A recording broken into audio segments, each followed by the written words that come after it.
Di zaman ini orang yang ngamalkan sunnah lebih mulia daripada zaman dahulu.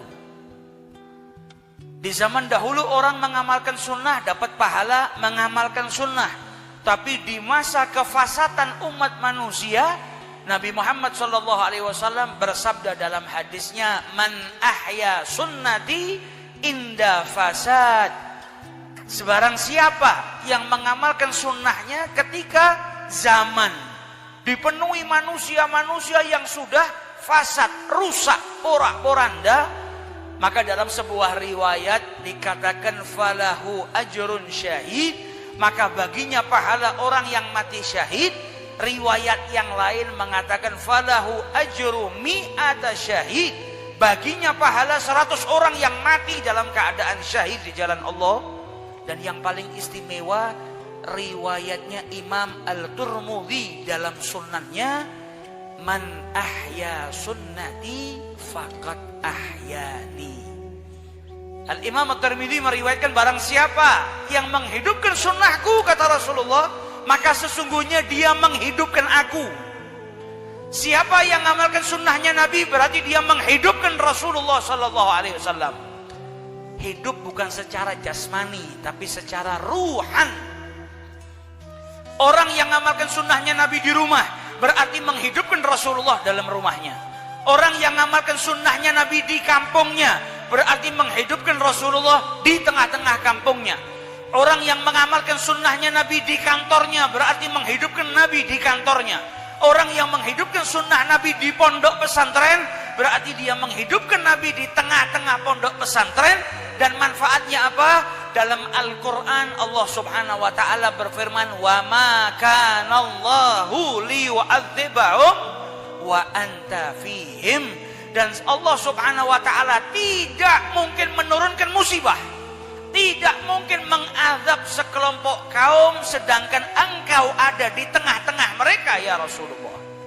Janjinya Allah, kalau Nabi ada di tengah-tengah mereka, tidak akan ada bencana yang turun.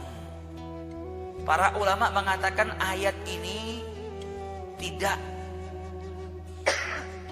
harus dengan wujudnya Nabi Muhammad di zaman terdahulu. Tapi sebagian mufassirin al-arifu billah, orang-orang yang arif billah, mereka mengatakan bahkan secara maknawi pun ketika seseorang menghidupkan Rasulullah di hatinya, di rumahnya, di tempat manapun dia berada, maka Allah juga tidak akan menurunkan siksanya atau azabnya selagi Nabi Muhammad SAW ada di tengah-tengah mereka. Dan alhamdulillah di mana namanya pondok pesantren, di situ menghidupkan sunnahnya Nabi. Kalau menghidupkan sunnahnya Nabi, dalam hadis dikatakan faqad ahyani, maka sesungguhnya dia menghidupkanku, kata Rasulullah SAW. Bukan hanya pondok pesantren, pengajian-pengajian kita lihat semakin besar, semakin rame. Dan di setiap acara pengajian di situ diajak kita bersama-sama berzikir ngingat Allah, bersolawat kepada Rasulullah. Rutinan yang ada di pondok pesantren ini kita diajak yang belum sempat ngaji di masa mudanya, yang terlalu banyak buang waktu di masa mudanya, sehingga belum kenal dengan Nabi Muhammad SAW. Maka di pondok pesantren, di pengajian-pengajian seperti rutinan yang ada di sini, kita diajak bersama-sama untuk lebih kenal dengan Nabi, untuk lebih cinta dengan Nabi Muhammad. Karena zaman yang fasik ini, kalau kita nggak pegangan kuat dengan Nabi besar Muhammad, binasa kita, ke bawah arus.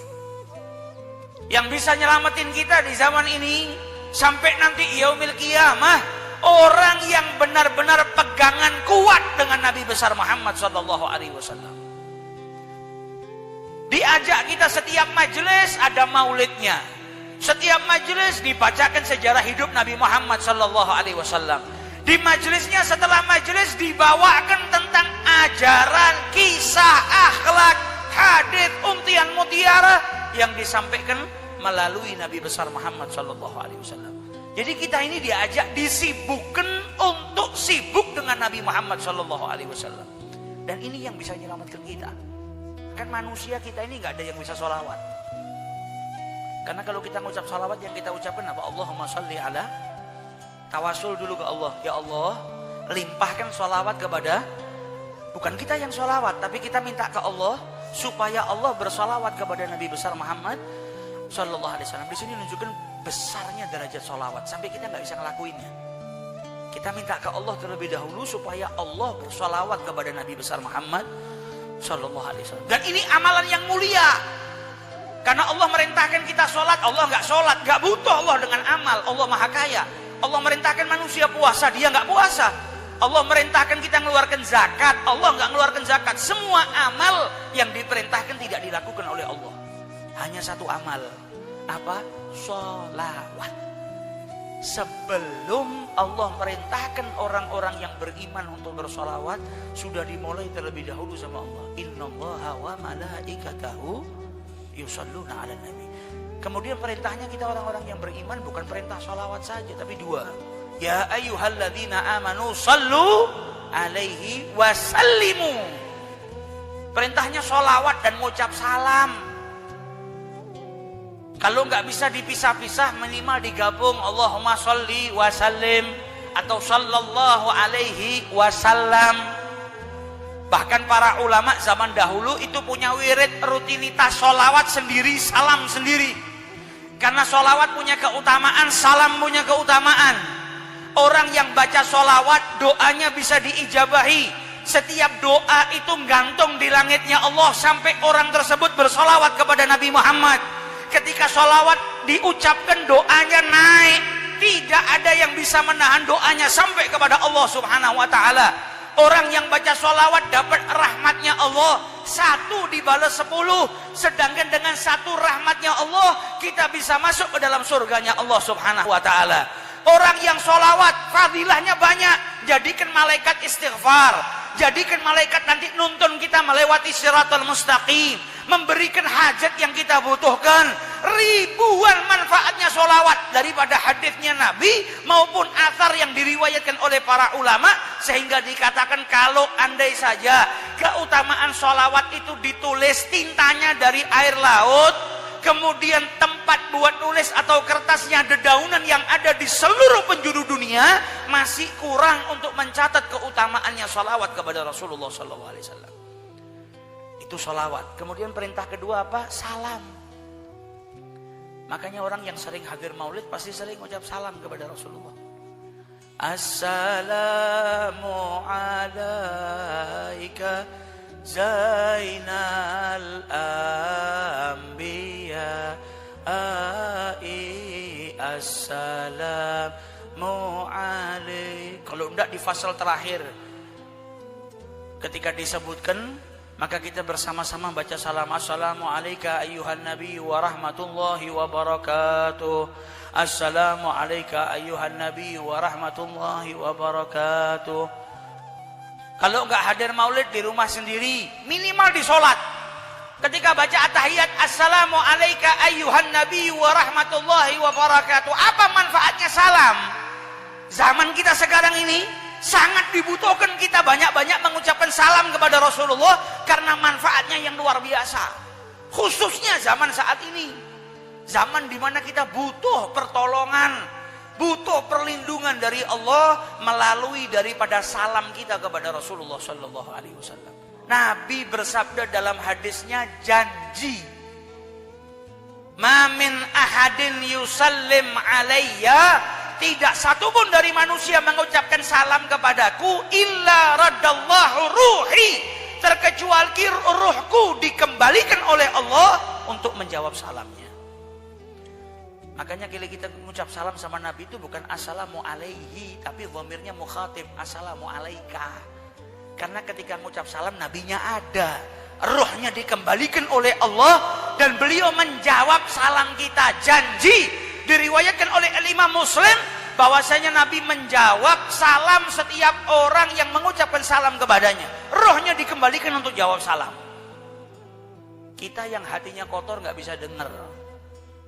Tapi nggak bisa dengar itu bukan berarti nggak jawab. Kita kalau telepon sama orang sinyalnya jelek, halo, kau di mana? Dia jawab, saya di jalan. Apa? Nggak dengar. Tapi kan dia jawab. Kita nggak dengar karena apa? Koneksinya lemah. Sinyalnya apa? Edge. Sekarang sudah 4G, sudah mau masuk ke apa? 5G. Ini sinyal kita aja di bawah gunung, lemah, gak denger. Suaranya kelebek, kresek, gak kedengeran. Itu hubungan kita dengan Nabi Muhammad. Kalau sinyal kita dengan Nabi Muhammad 4G, ya ada koneksi yang kuat. Assalamualaikum, seperti Al-Imam Ali bin Alwi Khalid Gasang, disaksikan oleh ulama-ulama bukan hanya di Hadramaut.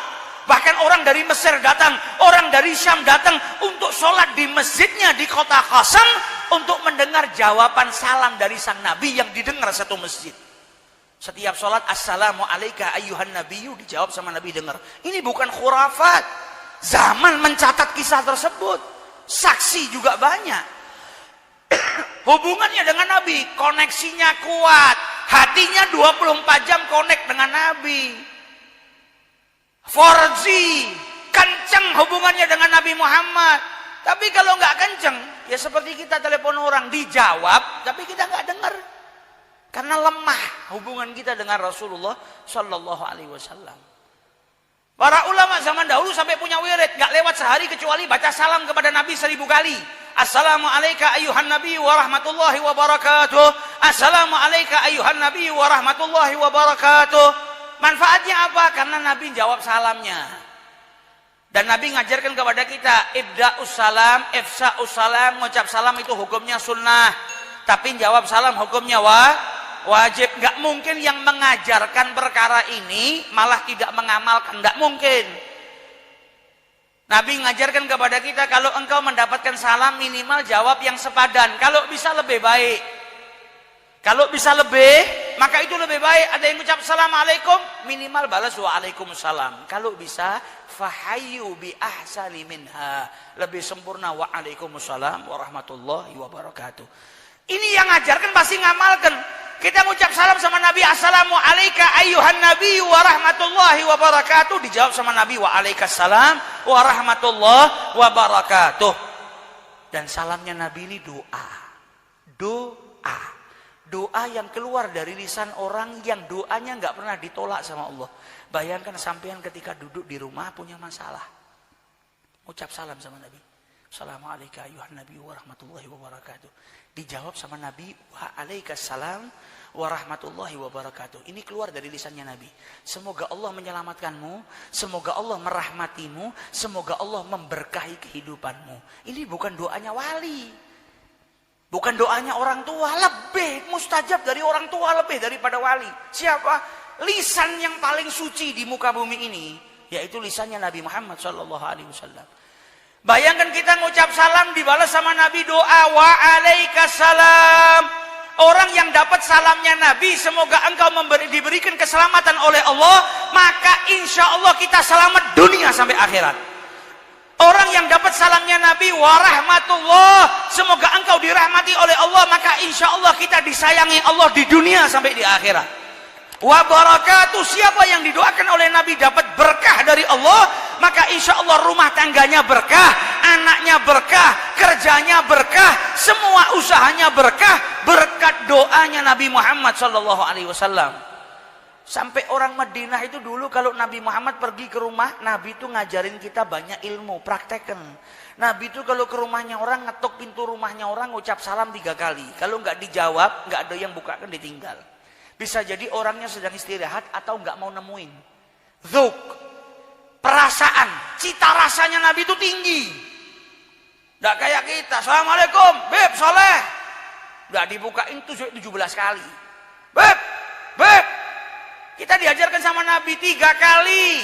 Engkau mengetuk pintu rumahnya orang, nggak dibukain berarti orang itu punya hajat atau sedang nggak ingin bertemu dengan kamu, tinggal. Itu Nabi Muhammad. Sama juga kalau kita nelpon orang sekali, 2 kali, 3 kali berarti dia sedang sibuk. Jangan terus ditelepon miss call sampai 70 kali, 80 kali. Ini yang diajarkan sama Nabi. Nabi itu dulu kalau ke rumahnya orang Madinah, sampai orang Ansor itu sengaja jawab salamnya Nabi pelan biar Nabi nggak dengar. Jadi sampai depan pintu Nabi, Assalamualaikum warahmatullahi wabarakatuh. Kalau mereka jawab dengan suara yang keras, salamnya Nabi cuma sekali. Lawang sudah dijawab. Tapi mereka jawabnya pelan. Waalaikumsalam warahmatullahi wabarakatuh. Nabi ngulang lagi salamnya. Jawab pelan lagi. 3 kali sama Nabi. Diucapin salam, nggak dibukain, Nabi keluar. Baru mereka buka, ya Rasulullah, ya Rasulullah. Kata Nabi, saya yang ucap salam kok kalian nggak jawab. Sampai 3 kali. Kata mereka apa? Kami jawab ya Rasulullah, tapi kami rendahkan suara kami. Sehingga engkau tidak dengar. Dan engkau mengulang-ulang salammu agar rumah kami semakin berkah. Semakin dirahmati oleh Allah. Semakin diselamatkan oleh Allah berkat salam yang keluar dari lisanmu. Nah, ini orang Madinah. Orang Madinah luar biasa. Nah, kita nggak hidup di zamannya Nabi bukan berarti Nabi nggak jawab salam kita. Maka dari itu di zaman seperti ini kita butuh anak-anak kita selamat. Anak-anak kita perintahkan. 1 hari minimal pagi baca 10, malam baca 10 salam kepada Nabi. Kita punya istri, kadang kita bingung keluar nih kumpul sama siapa. Ajarannya gimana, nanti dapat pengaruh-pengaruh yang baru. Perintahkan istri kita baca salam kepada Rasulullah. Diri kita, rumah kita, kerjaan kita, semua ketakutan yang ada hilangkan dengan mengucap salam kepada Rasul sallallahu alaihi wasallam. Karena dibalas salam kita dengan apa? Doa dari Nabi, diselamatkan. Kita diselamatkan, anak kita diselamatkan, semuanya diberi keselamatan oleh Allah Subhanahu